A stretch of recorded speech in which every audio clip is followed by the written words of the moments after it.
Bonjour. Today I'm going to talk you through a lesson on how and when to use the pronoun I in French.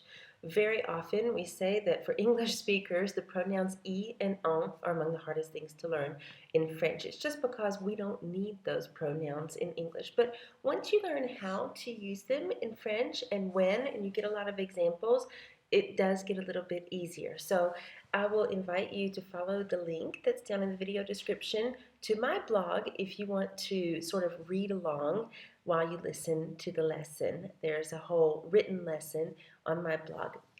So here we go. The pronoun I in French. So the pronoun I really replaces a place most of the time. In a minute, we'll talk about another situation when you use the pronoun I, but more than likely, it's going to replace a place, and it will mean there in English. So even if you've just started learning French and you're just starting to sort of delve into these pronouns, you've probably seen examples or heard examples like on y va, which means let's go. It really means let's go there. So in English, you can say let's go, but in French, you have to say let's go there, and that's what the pronoun I is there for. So you also have probably seen il y a. So what does that mean? Il y a, it means there is or there are. So there again, you have the word there, T-H-E-R-E, there, and that's the pronoun I that gives us that meaning. So I refers to a previously mentioned or implied place. E, you have to be careful because E is not used to replace a person. When you're looking for, okay, when can I use the pronoun E? What you're going to do is you're going to replace a preposition plus a place or a thing, but not a preposition plus a person. If you want to replace people, you need to use an indirect object pronoun. And there's a link to that on my blog if you need a lesson on indirect object pronouns. So in other words, if you have a preposition like à or chez, dans, sur, devant, derrière, à côté de, any of those prepositions of location, then they're followed by a place or a thing. You can replace that preposition and the place or thing with the pronoun I.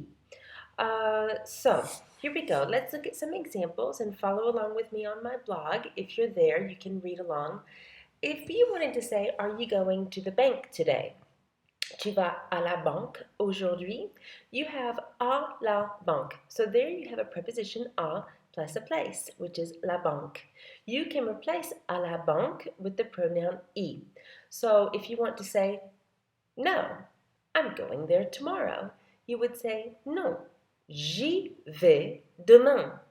J'y vais demain. So note that the I comes right before the verb when we're in the present tense. J'y vais demain. I am going there tomorrow. Another example, if you wanted to say she is not going to the mall. Elle ne va pas au centre commercial. There also you have a form, you have a preposition a. Now here the a becomes o, au, because it's le centre commercial.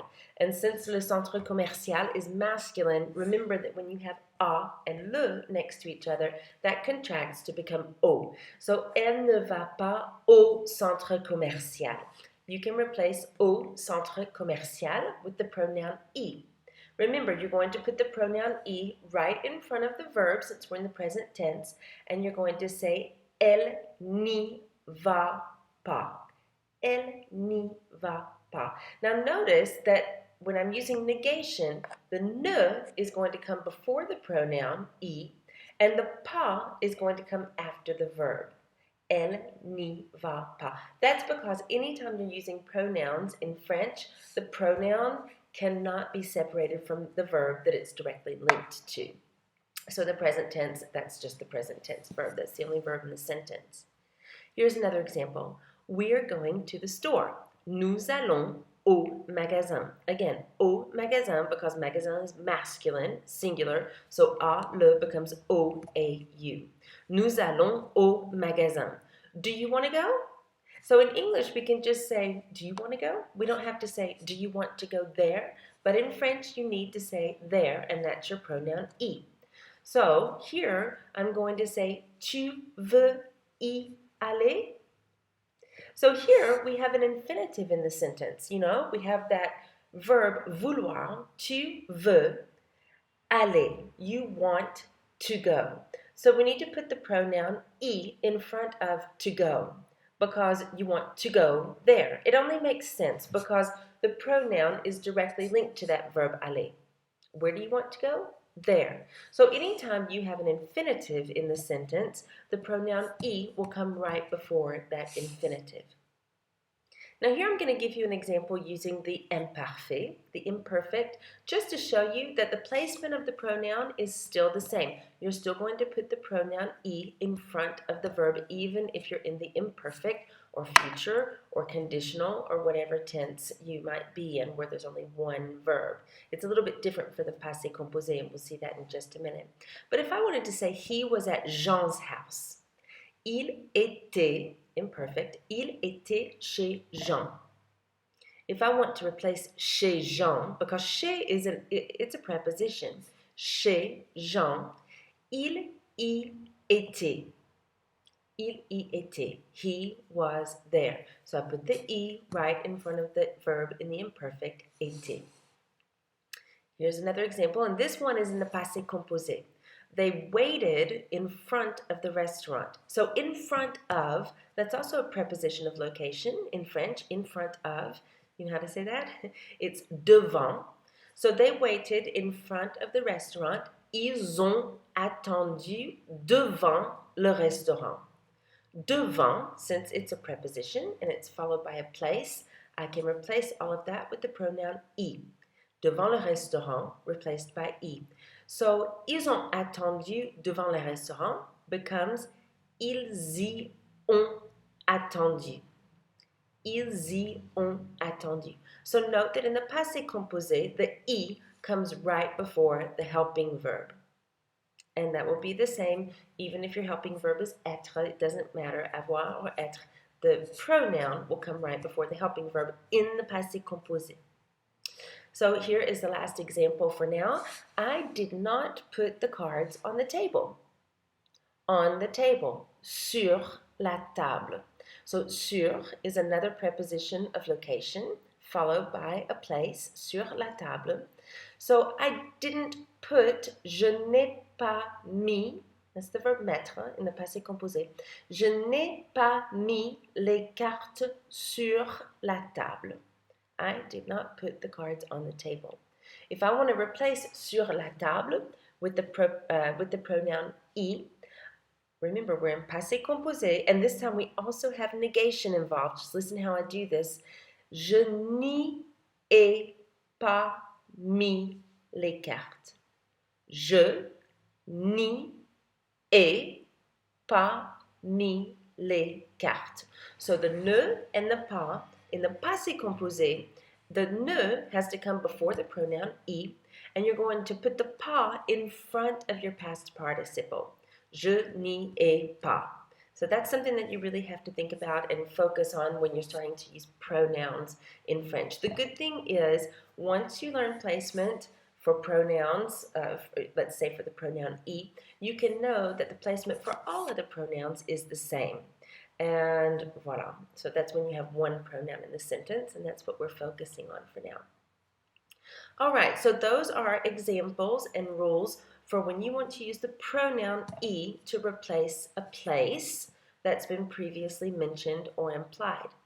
Now, the French pronoun I can also replace a thing, and this is a little tricky for English speakers anyway, because when you replace a thing with the pronoun, in English it would sound like it. So, for example, if I wanted to, just to give you an example, if I wanted to say, I'm responding to his email. In English, if I wanted to replace to his email with the pronoun, I would say, I'm responding to it. So when we think it, and we're starting to deal with pronouns in French, you think, oh, okay, that will be le, or la, or les. That's a direct object pronoun. But it's not. When you have a thing that is preceded by a preposition, and most likely when it's a thing, it's going to be the preposition a. So when you have a plus a thing, rather than using direct object pronouns le, la, and les, you will actually use the pronoun I. And it won't translate as there. So we wouldn't say, for example, I responded to his email. I responded there. But in French, you do. So just remember that things don't always translate directly from English to French. We have to remember that the grammar sometimes is quite different. So this can be confusing, but here on my blog, if you're following along, you'll see that I've given you some examples of some of the most common French verbs that are followed by a.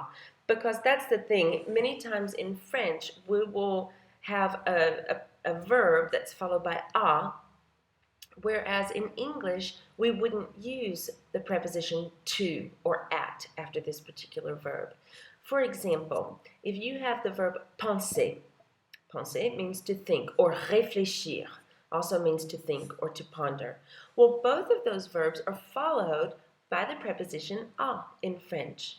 So it's really important when you're learning new verbs, if you ever see them in a dictionary or in an exercise or something, and they have an a in parentheses, really go on and learn that a right along with the meaning of the verb, because it will serve you later when you start, like you are now, learning pronouns in French.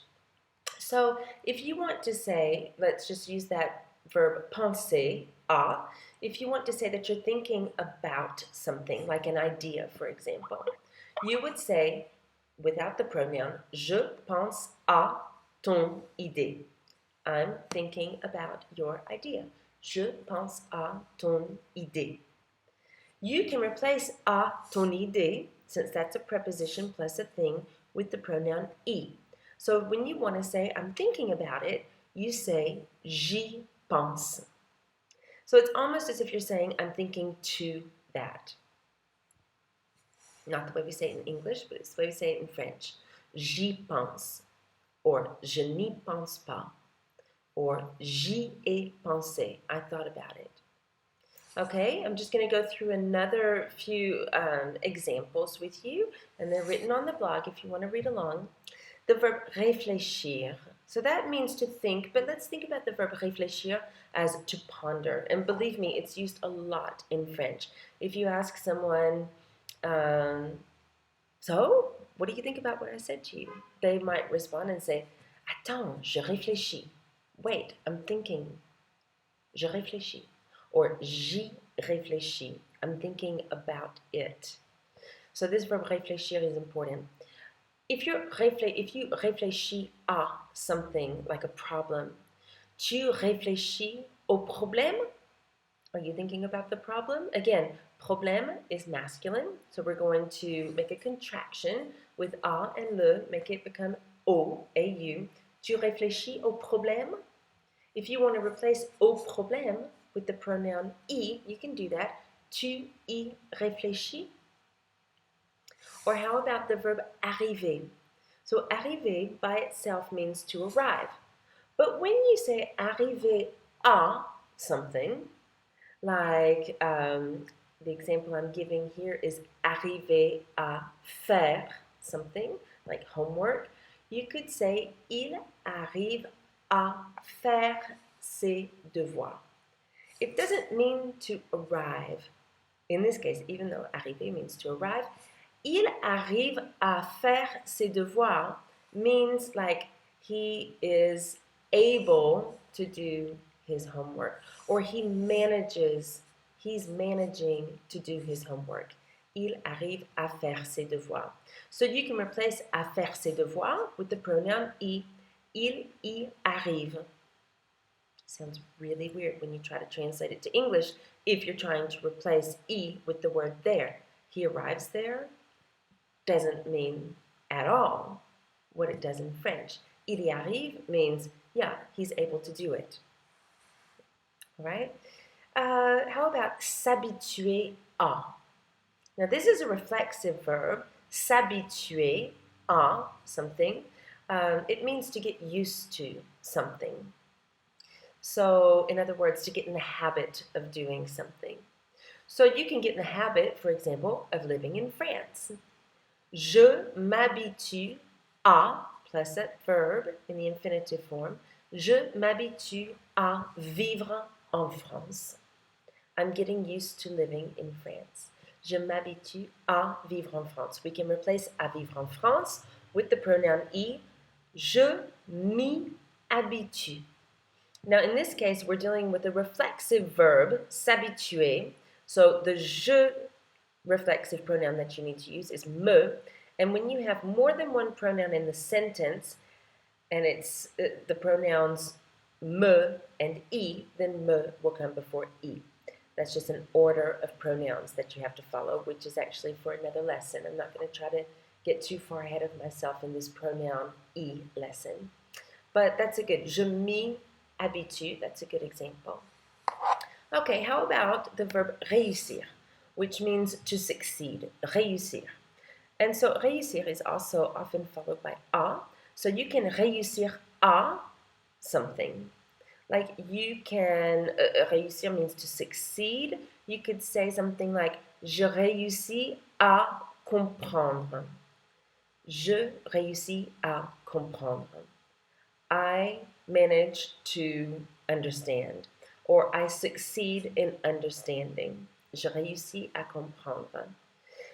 À comprendre.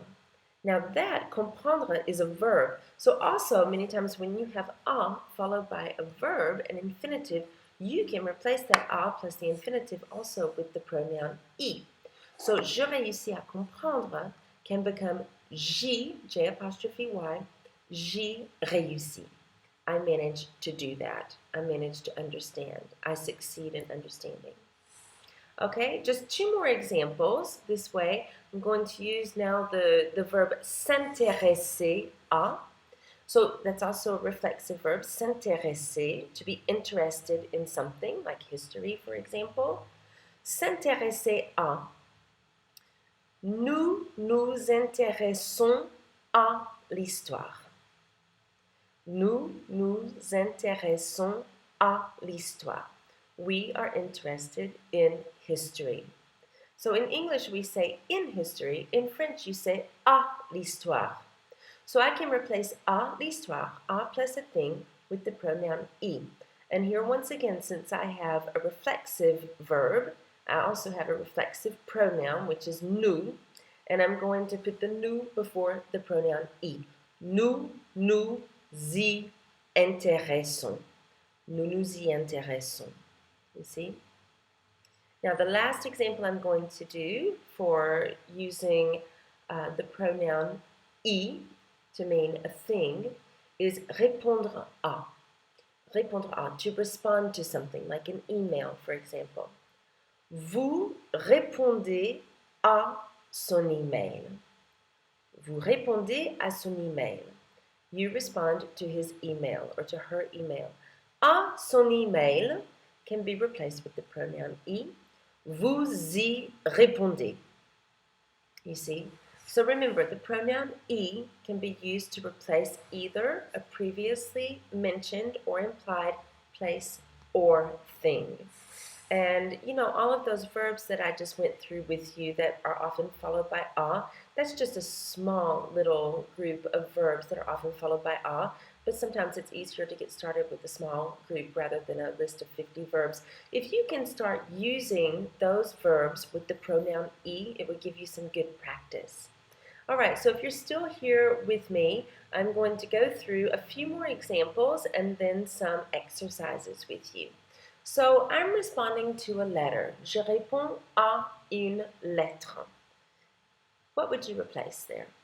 Je réponds à une lettre. You would replace à une lettre with the pronoun y. J'y réponds. Or he's thinking about our trip. Remember, to think about something is penser à. So, il pense à notre voyage. Il y pense. He's thinking about it. Or you have to obey the law. That's you have to. That's the verb devoir.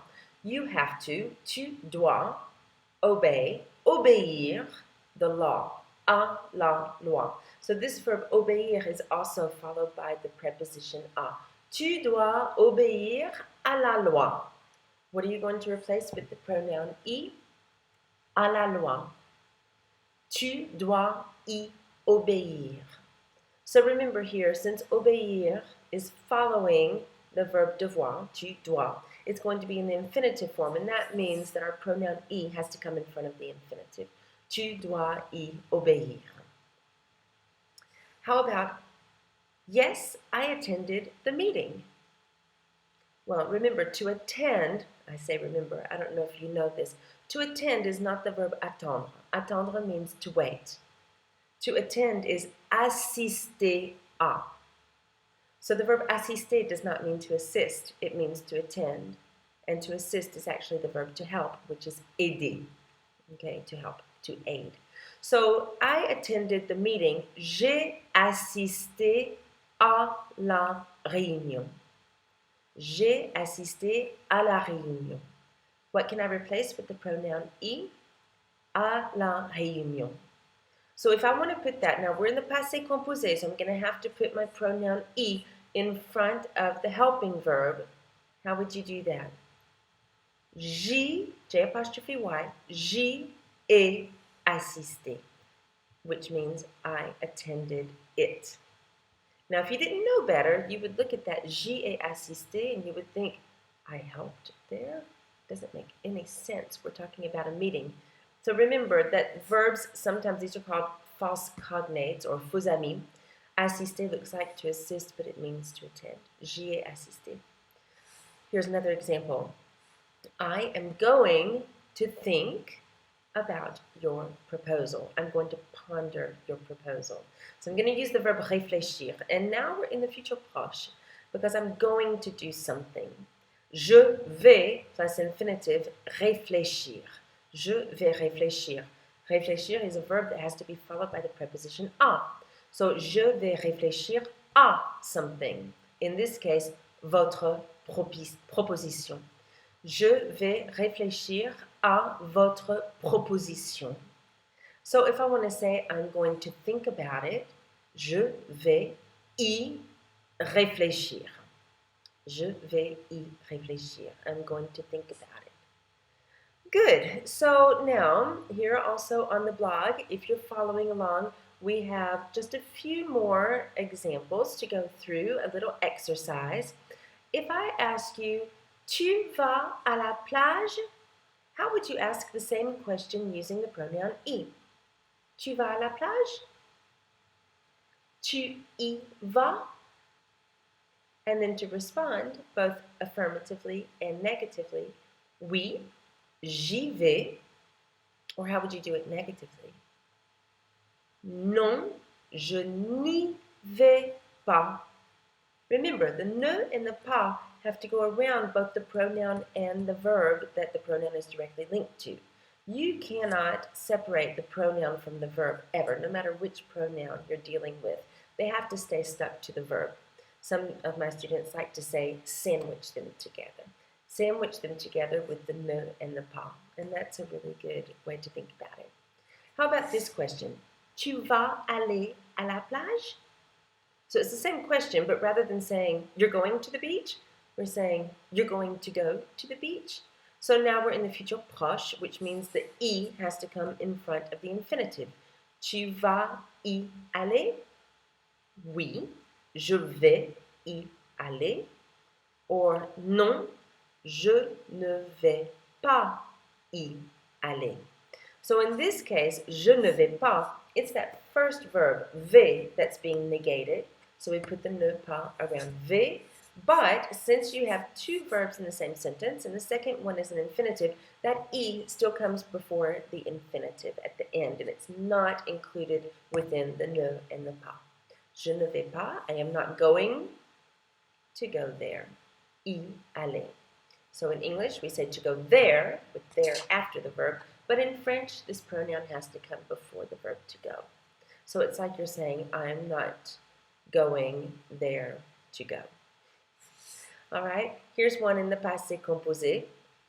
Tu es allé à la plage. Tu es allé à la plage. If I'm saying it faster, I'm going to go in and make that liaison. Tu es allé à la plage. Tu y es allé. Did you go there? Tu y es allé. So the pronoun y comes before the helping verb, which in this case is the verb être, since aller uses être in the passé composé. So if I want to say yes, I went there. How would you do that? Oui, j'y suis allé. J'y suis allé. Or if I want to make that negative, how would you do that? Non, je n'y suis pas allé. Je n'y suis pas allé. Je n'y suis pas allé. Okay? How about ils vont à la plage? À la plage gets replaced with I. Ils y vont? Oui, ils y vont. Or non, ils n'y vont pas. Ils n'y vont pas. And then I just have a few more little examples to go through with you. How about this one? It's where we're using two verbs and the second one is an infinitive. Ils veulent aller en Espagne. Do they want to go to Spain? Ils veulent aller en Espagne. Ils veulent y aller. Do they want to go there? Oui, ils veulent y aller. Or non, ils ne veulent pas y aller. Tu es allé chez ta copine. Remember, chez is also a preposition. It's not one that we have in English, but chez means to the home of. So, chez ta copine, to the home of your friend, to your friend's house. Tu es allé chez ta copine. Tu y es allé. Did you go there? Tu y es allé? Oui, tu y es allé. Or non, tu n'y es pas allé. All right, here's one more example for you, and then we'll be done with this lesson on the pronoun I. Tu préfères manger chez eux demain soir? We have two verbs in the sentence. Manger is in the infinitive form. Tu préfères manger chez eux demain soir? Tu préfères y manger demain soir? Oui, tu préfères y manger demain soir. Tu préfères y manger demain soir. Or non, tu ne préfères pas y manger demain soir. Non, tu ne préfères pas y manger demain soir. All right? So there you go. You have at least begun to learn how to use this pronoun I. And there's another pronoun en that is very often taught right along with I, but I prefer to separate them because, you know, even though they're related, or at least in French textbooks they get related, and they're both adverbial pronouns, they're really used in quite different situations. So the next lesson will be on the pronoun en. But voila, so if you've made it over to my blog, you can fish around there a little bit. You'll see that there are lots and lots of other beginner, intermediate, and even a few advanced French lessons for you. And let me know if you have any questions about the pronoun I, or if you have special requests for another kind of lesson. I'm always happy to hear your comments and questions. Voilà, alors merci beaucoup à tout le monde et à très bientôt. Au revoir.